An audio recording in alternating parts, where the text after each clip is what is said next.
জীবন মানে জি বাংলা নয়, বা জীবন মানে স্টার জলসা নয়। জীবন মানে একটা বড় কিছু। জীবন মানে নতুনকে খুঁজে পাওয়ার আনন্দ, আর কিছু করতে পারারও আনন্দ। আনন্দের সাথে যদি কোনো কাজ করা যায়, তাহলে সাফল্যও যেমন চোখের জল বেরিয়ে আসে, ঠিক তেমনই সাধ্যমতো চেষ্টা করার পরেও যখন সাফল্যকে ধরা যায় না, তখন মন ভারাক্রান্ত হয়ে ওঠে, চোখটা ছলছল করে ওঠে। তবে জীবনের মানে খুঁজতে গিয়ে অযথা জীবনটাকে ভারাক্রান্ত করে ফেলার দলে কিন্তু আমি নেই।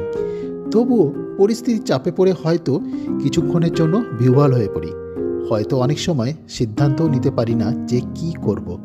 তখন হাত বাড়াই পাশের জনের কাছে, যে সবসময় আমার পাশে থাকে। তবে একটা বিষয় কিন্তু বুঝতে পেরেছি, তা হলো নিরন্তর ছুটে চলাটাই কিন্তু জীবন। জীবনের পথ কিন্তু সবসময় সোজা হয় না, আঁকা বাঁকা বন্ধুরও হয়ে থাকে। এই প্রতিকূলতাকে জয় করাটাই সবথেকে বড় চ্যালেঞ্জ। তবেই জীবনের আসল মানেটা উপলব্ধি করা যায়।